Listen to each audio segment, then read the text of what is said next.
Quel que soit l'objectif, entraîner son corps et son esprit à la maison est un excellent moyen de rester en forme en évitant les frais d'abonnement à une salle de fitness. Si tu fais partie de ceux et celles qui manquent de temps, si tu as des jeunes enfants, si tu souhaites t'entraîner sans le regard des autres, ou tout simplement si tu préfères bouger, t'entretenir avec du matériel ludique, minimaliste et varié, alors cet épisode va te donner les clés pour te créer ton espace d'entraînement, ton ambiance sportive, ton home gym.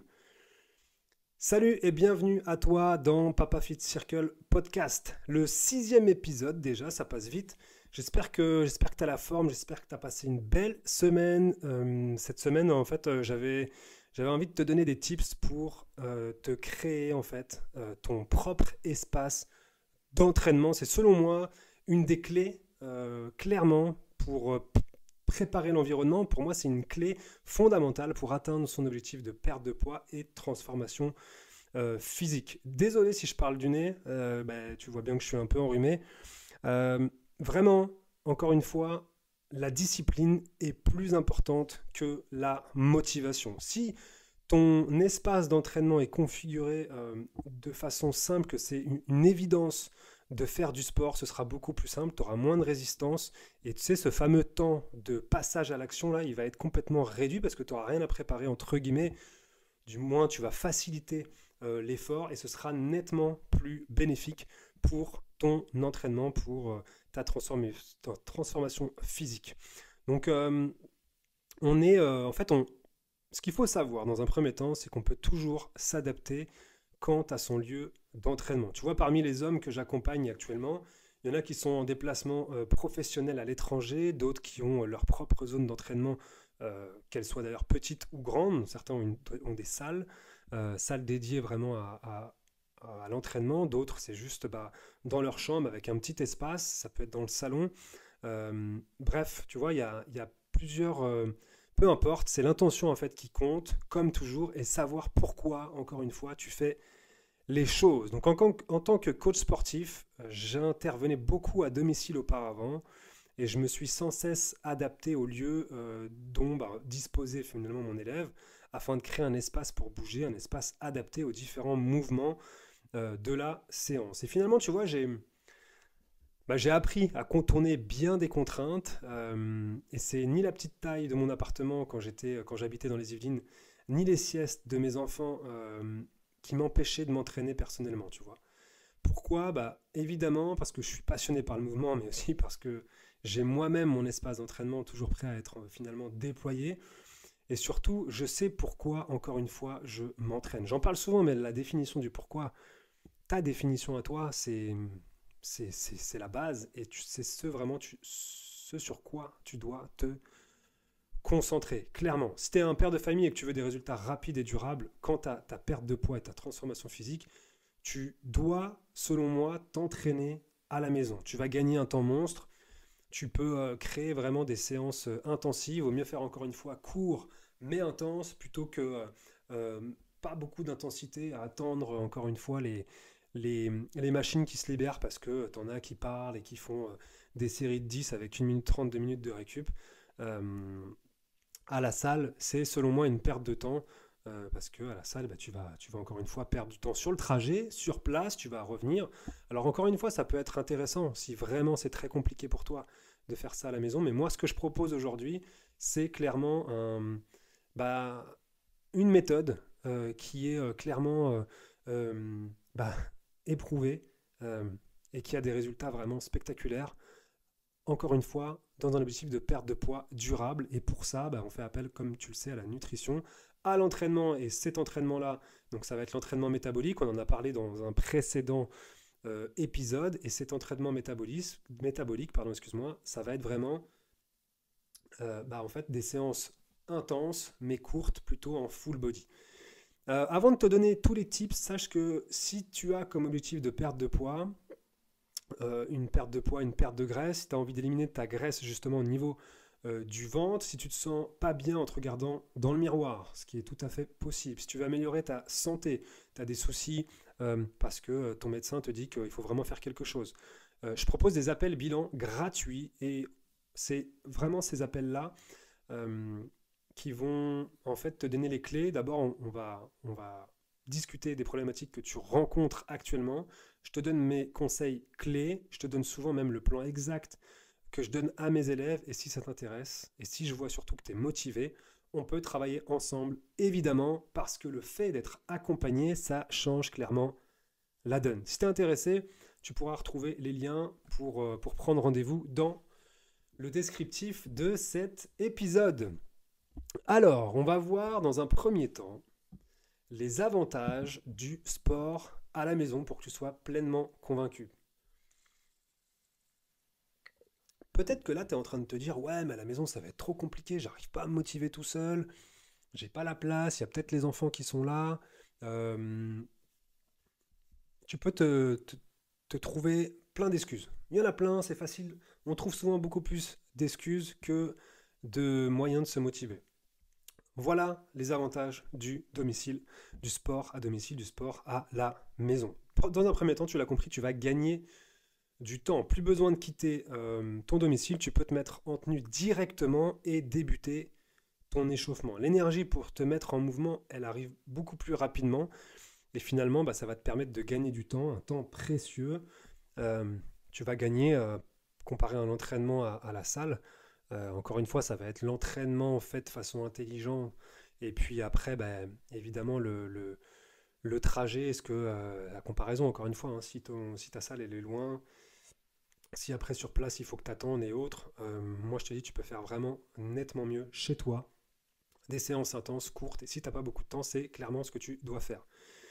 Un autre avantage aussi, ça va être, tu vas avoir un retour à la conscience corporelle. Le retour à la conscience corporelle, c'est, tu vois, si t'as pas beaucoup d'espace, investir dans du petit matériel au lieu de machines, c'est encombrant, tu vois. Ça permet ça va permettre, si tu veux, de bouger librement dans l'espace. En fait, ce qui est intéressant, c'est que tu vas développer ton ressenti pour le placement, l'équilibre, la coordination, la mobilité aussi articulaire, qui, selon moi, sont des qualités essentielles dans la vie quotidienne ou toute pratique sportive. Si tu es à la salle et que tu vas finalement travailler sur des mouvements qui vont être tout faits comme le proposent les machines, c'est bien en soi, mais selon moi, il y a vraiment un intérêt à le faire, par exemple, dans un espace un petit espace comme chez toi avec du petit matériel.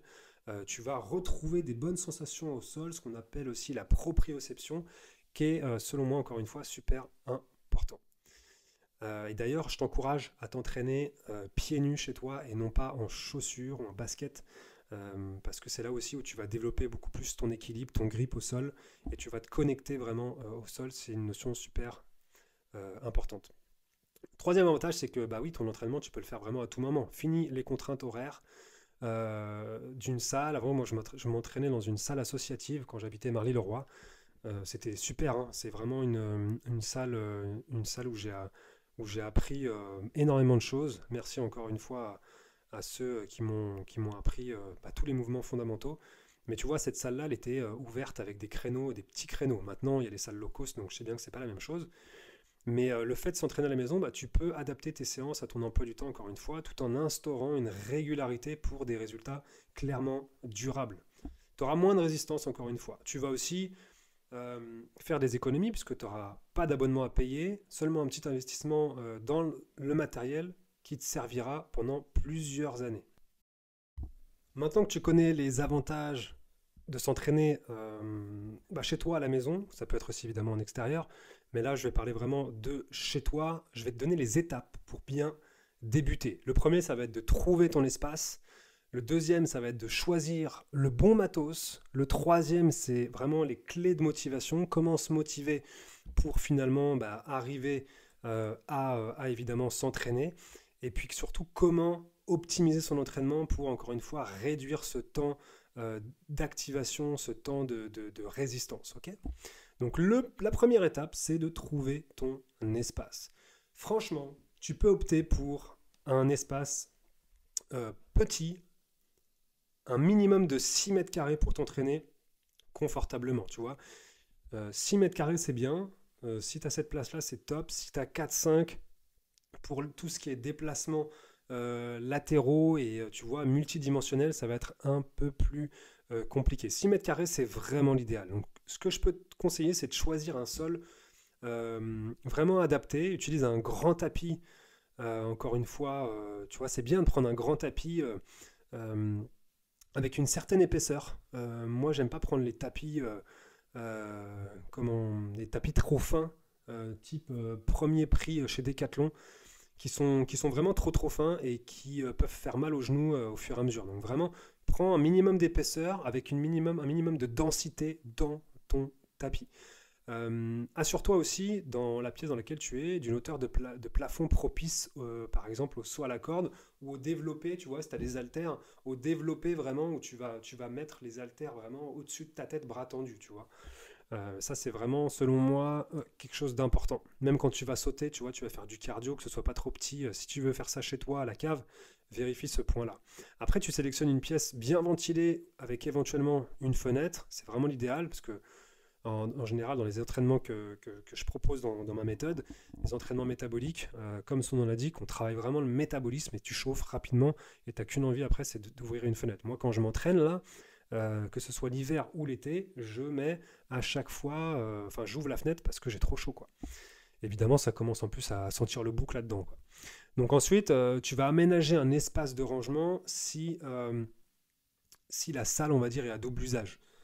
Si tu es dans la chambre, tu vois, bah, moi ce que je fais, je mets mes haltères dans le lit. Personnellement, moi je m'entraîne toujours dans la chambre. On a un petit espace devant là, qui fait pas loin de 6 mètres carrés, ouais, entre 4 et 6 mètres carrés. Je mets mes haltères et mon matos vraiment en bas, mais plutôt à vue. Ça c'est super important aussi, c'est vraiment d'avoir ton matos à vue. On va en parler juste après. Ensuite, prévois aussi une porte à proximité. Ça peut être intéressant pour accrocher du matériel. Tu sais, il y a des sangles TRX qui sont intéressantes et tu les accroches avec un attache-porte. Et ça, c'est vrai que c'est quand même cool d'avoir ce petit matos-là. Donc voilà, hop, pour un minimum de 6 mètres carrés pour t'entraîner confortablement. Choisis un sol adapté, un tapis, un bon tapis de qualité avec un minimum d'épaisseur. Assure-toi d'une hauteur sous plafond propice au sol à corde et au développé épaule. Sélectionne une pièce plutôt ventilée avec éventuellement une fenêtre, c'est quand même mieux. Aménage un espace de rangement, encore une fois, si la salle est à double usage. Et prévois encore une fois une porte à proximité. Ça peut être cool pour accrocher du matos, notamment des bandes élastiques. La deuxième étape, c'est de choisir ton matos. Le matériel, déjà, je te l'ai dit, prends un tapis de gym pour le confort et l'amorti. Au minimum, tu vois, au minimum, allez, je pense 2 cm selon moi, tu vois, 2 cm avec une bonne densité, super important. Ensuite, au niveau des haltères, c'est vraiment, selon moi, les haltères, l'outil indispensable. Après les exercices au poids du corps, ça va être vraiment l'outil indispensable. Les haltères, ce que je fais, moi, je te dis ce que j'ai une paire de 5, une paire de 5 kilos, une paire de 10, une paire de 15 kilos. Et en fait, comme à la maison, et avec les méthodes que je propose, les séances métaboliques, on travaille plutôt sur le temps sous tension, qui va te permettre en fait d'avoir suffisamment de croissance musculaire parce que tu n'as pas forcément des gros poids comme à la salle. On va travailler plus longtemps, tu vois, avec un enchaînement plus rapide. Et c'est comme ça aussi que tu vas avoir une croissance musculaire. Donc, prends, dans l'idéal, tu sais, tu as les haltères qui sont je crois que ça s'appelle les power blocks, où tu peux régler directement les haltères sur le moment. Tu as ton rack et tu règles les haltères avec le poids que tu veux. Ça coûte un billet, ça coûte bien dans les 400-500 euros, mais tu es tranquille. Sinon, tu prends des haltères que tu achètes même à Action, il y en a à Decathlon ou même sur Internet. Et là, tu prends une paire d'haltères. Attention à la paire d'haltères. Prends les haltères hexagonaux ou triangulaires type Decathlon aussi pour avoir finalement une stabilité au sol. Vraiment, je te recommande ça. Prends pas les haltères à l'ancienne avec la barre et puis les disques ronds là. C'est bien en soi, c'est cool, mais je te conseille vraiment d'avoir des haltères avec une stabilité au sol. Tu vas pouvoir faire des mouvements super cool avec ça. Ensuite, ce que je recommande aussi, c'est de sélectionner des bandes élastiques pour vraiment varier les exercices et travailler sous différents angles, sous différents vecteurs de force. Je te parlais tout à l'heure comment dirais-je, de l'attache-porte, tu vois, tu peux mettre un attache-porte au niveau du genou, tu vois, sur ta porte, entre les deux gonds. Et là, du coup, tu vas pouvoir accrocher un élastique. Évidemment, il ne faut pas que tu l'accroches et que ta portée souffle dans le mauvais sens, mais ça, tu vas comprendre vite fait. Et puis là, tu vois, tu vas pouvoir accrocher ta bande et faire une multitude de mouvements. Ce que je te conseille en bande élastique, c'est de prendre une bande plutôt, on va dire, faible. Alors, je te parle pas des mini-bandes, hein. Je te parle des bandes qui sont assez grandes, tu vois. Donc, tu en prends deux, c'est bien. Faible tension, tu dois être aux alentours de, allez, entre 12 et 20 kilos, tu vois. Et ensuite, la deuxième, ça doit être plus entre 15 et 35 kilos, tu vois. Et ça, rien qu'avec ces deux bandes, ça va être largement suffisant. Ensuite, le must, c'est d'avoir une kettle. La kettlebell, pour un entraînement vraiment efficace, ça demande plus de technique, mais selon moi, ça reste un outil super polyvalent. Moi, j'adore ça. Je faisais beaucoup de fonte avant en salle, et je retrouve vraiment des sensations top avec la kettle. Encore une fois, il faut être formé un minimum sur les mouvements, mais c'est top. Une kettle, c'est vraiment, vraiment super. Donc, pour la kettle, je te recommande euh, allez, de douze à, ouais, de 12 à 16 kilos déjà, c'est bien, tu vois, pour commencer, c'est vraiment super. Ensuite, bah, je te conseille aussi de prendre une chaise plutôt solide, évidemment, si tu à proximité, pour pouvoir faire les mouvements de step-up. Tu sais, les mouvements de step-up, c'est où tu vas être au sol et tu vas monter sur la chaise une jambe après l'autre, tu vois. Et ça, c'est vraiment un super mouvement qui permet de travailler le cardio, les jambes sans trop d'impact, ça fatigue les jambes, mais pas trop les articulations. Donc, c'est vraiment top d'avoir une chaise solide à dispo. Après, ce que tu peux faire aussi, c'est investir dans un petit timer. Si tu veux pas être toujours avec ton téléphone, tu vois, ça peut être d'investir dans un petit timer que tu trouves évidemment sur Internet. Donc voilà pour le matos. Tapis de gym pour le confort à l'amorti, des haltères. Allez, tu prends une paire de 5, une paire de 10, une paire de 15, t'es bien. Ensuite, tu as des bandes élastiques, tensions différentes, faibles, moyennes. Une kettle pour un entraînement clairement efficace et tu prends 12 à 16 kilos, ça va être assez polyvalent. Et ensuite, une chaise solide et là, tu es paré pour vraiment des séances au top. L'étape 3, ensuite, on a vu l'étape 1, c'est de trouver ton espace. L'étape 2, c'est de choisir ton matos. L'étape 3, ça va être quelles vont être les clés pour se motiver. Comment tu vas te motiver à faire tes séances. Déjà, dans un premier temps, ça peut être tout simplement, tu vois, de soigner l'ambiance, que ce soit pas non plus, ça dépend comment t'es, un peu dans quel tempérament tu as. Si t'es plutôt rustique en mode roots et que t'es dans le garage et qu'il fait froid, dans ce cas-là, ça va pas forcément t'apporter grand-chose, le point que je vais énoncer. Mais moi, j'aime bien soigner un minimum l'ambiance, j'aime bien travailler dans un espace propre, tu vois. De personnaliser un peu ton espace pour qu'il t'inspire un peu, tu vois. Tu peux aussi afficher ce qui te motive et tu vois, des fois, on va avoir des leitmotivs, des phrases comme ça qui vont te motiver à passer à l'action. Bah, tu peux les coller, les afficher à l'espace où tu t'entraînes, tu vois. Ça peut être intéressant. Et moi, ce que j'aime bien aussi, c'est me faire une playlist vraiment entraînante, motivante, tu vois. Ça fait partie un peu pour moi du premier point qui est de soigner l'ambiance. Attention, personnellement, j'aime bien aussi m'entraîner en extérieur. J'ai la chance d'avoir une terrasse et un jardin là où on habite. Euh, et franchement, des fois, j'aime bien m'entraîner dehors un peu à la rustique parce que c'est motivant. Le froid, ça te booste. Mais c'est vrai que cette année, je m'entraîne un peu plus à l'intérieur parce qu'il a vraiment, vraiment plu là. Deuxième point, ça va être de laisser du matériel en vue. Super important. Je te parlais vraiment des habitudes qui vont créer en fait une bonne spirale, tu vois, cette énergie d'activation qui prend moins de temps, tu vas avoir moins de résistance. Et bah là, clairement, si tu laisses ton matos en vue, alors évidemment, tu vas pas laisser ça comme ça, tes haltères en plein milieu de la salle, on est d'accord, mais en plein milieu de la pièce. Mais ce que je veux te dire par là, c'est qu'il soit à vue. Par exemple, si tu sais que le lendemain matin, tu vas te faire une séance, le soir, mets ton tapis avant d'aller te coucher, là, à l'endroit où il est. Laisse tes haltères et ta kettle aussi en vue. C'est super important. Tu vas programmer en fait ton inconscient, il va le voir et ça va être en fait évident pour toi de t'entraîner plutôt que de se dire merde, je sais pas où est mon tapis, il faut que j'aille le chercher. Pareil pour ta tenue, tu vois, si tu la prépares pas et bah du coup ça va être compliqué. Tous ces petits trucs-là, en fait, c'est des mécanismes, ça peut être chiant au début, mais crois-moi, la discipline, ça fait toute la différence. Ensuite, euh, pour te motiver, ce qui est intéressant aussi, c'est d'avoir un programme adapté et varié. Donc assure-toi que le programme il soit un minimum cohérent avec des mouvements variés pour maintenir, tu vois, le plaisir. Dans les programmes que je propose dans mon accompagnement de 3 mois, Active Body Fit, il y a 18 séances différentes, tu vois. Ça peut paraître beaucoup pour certains, mais c'est bien aussi de changer toujours après, sans oublier la notion de progressivité, tu vois. Mais changer les mouvements, ne pas rester forcément sur les mêmes, parce que le corps, il s'adapte quand même relativement vite, et c'est bien d'avoir des programmes cohérents, tu vois, des méthodes différentes, des, euh, des techniques d'entraînement, du matos différent, encore une fois, parce qu'il faut que ça devienne pour toi un rythme de vie. Là, je suis en train de te dire, je suis en train de te donner les tips pour créer vraiment un mode de vie différent. Donc il faut, pour tenir ce mode de vie, il faut que tu aies de la variété dans tes séances. Le point suivant, c'est plus tôt est le mieux. Ouais, c'est ça. C'est parce que essaie vraiment de faire ta séance le plus tôt possible dans la journée. Combien de fois je me suis dit, allez, je repousse un peu ce matin, là, tiens, je vais faire ça.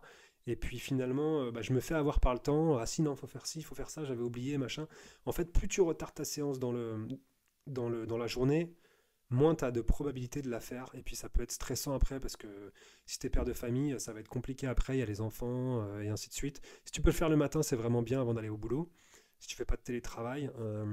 Le matin, c'est top parce que ça va vraiment conditionner ta journée. On a parlé la semaine dernière du sommeil et j'ai parlé aussi du taux de cortisol qui est plutôt haut pardon, le matin et il va il doit descendre dans le processus, on va dire, dans l'horloge interne pour régler le rythme circadien. Il doit descendre ce taux de cortisol dans la journée. Et le taux de mélatonine, lui, doit monter. Mais si tu fais une séance le matin, ça va clairement conditionner ta journée. Tu vas te mettre dans un bon mood, dans une belle ambiance de motivation, tu vas être déterminé, tu vas sécréter des bonnes hormones, tu vas avoir transpiré. C'est vraiment game changer de la faire le matin, selon moi. Ensuite, le point suivant, ça va être de la planifier. Planifie ta séance. Bloque-la dans ton agenda comme un rendez-vous. C'est ton rendez-vous avec toi-même. C'est super important, encore une fois, de poser ce rendez-vous. Je ne te dis pas de le mettre sur un post-it sur ton bureau ou sur ta table de chevet. Je te dis vraiment d'avoir un, comment dirais-je, un planning, un calendrier dédié à ton training. C'est super important et ça a été prouvé que si tu mets toutes tes séances, par exemple, sur un calendrier dédié, euh, tu vas les barrer au fur et à mesure et en fait, ça va vraiment te motiver plutôt que de te dire, ok, je la ferai demain et en fait, tu vas pas la faire. Donc vraiment, quand c'est à vue, tu as un calendrier à vue, ça peut être sur le frigo, ça peut être sur ton bureau, c'est vraiment intéressant de le faire comme ça. Moi, aujourd'hui, mes coachés, les personnes que je coach aujourd'hui, ils ont ils ont leur planification sur l'application et en fait, ils voient directement leurs efforts. Ils valident à chaque fois leur séance et en validant, ça crée vraiment un cercle vertueux. Tu vois toutes les séances que tu as à faire du mois. Ça peut paraître, comment dirais-je, assez costaud, tu vois, assez, assez prenant, tu vois, tu te dis, waouh, faut que je fasse tout ça. Mais en fait, au fur et à mesure que tu les barres, tu es fier de toi, tu te dis, ok, là j'ai réussi à faire tout ça. Parce que c'est encore une fois des efforts qui sont répartis dans le temps. Ensuite, ça va être de suivre tes succès. Donc, note les défis relevés et l'effort perçu pour rester motivé. Les défis relevés, tu peux te mettre des défis à la fin. Ok, combien je peux faire de pompes là à la fin de ma séance? Ça, c'est un défi. Combien je peux faire de squats en gainage? Combien je reste? Ça, c'est super intéressant. Ou combien je peux faire de step-up, tu sais, l'exercice sur la chaise que je te disais tout à l'heure, où tu vas monter, descendre, monter, descendre. Combien de temps je peux faire de step-up? Ça va être des défis que tu peux te mettre tous les 15 jours, tu vois, pour vraiment rester motivé. Et évidemment, l'effort perçu, c'est aussi ce que je demande souvent, c'est le pourcentage d'effort perçu, ça va être sur 100% ou sur 10. La séance, où est-ce que tu te situes dans ta séance? Est-ce que tu es à 6, c'était moyen, ça va. 7, ça commençait vraiment à être pas mal. 8, c'était costaud. 9, waouh, c'était vraiment un autre level. Et 10, par contre, j'étais dans le rouge, c'était trop élevé. Pour moi, une bonne séance, elle doit être entre 7 et 9. Et là, tu es bien parce que tu es vraiment dans la zone d'intensité, la zone d'inconfort optimale pour progresser. Au-delà de 9, tu peux avoir là le risque de blessure qui arrive et c'est pas forcément bon.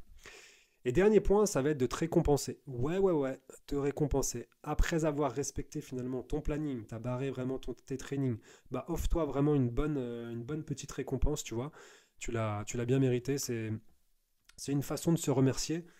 Tu vois, moi j'aime bien me prendre à la fin de la semaine une bonne bouteille de vin pour kiffer parce que je sais encore une fois que j'applique la règle des 80-20 sur la nutrition que tu as peut-être déjà entendu dans les différents podcasts que j'ai fait.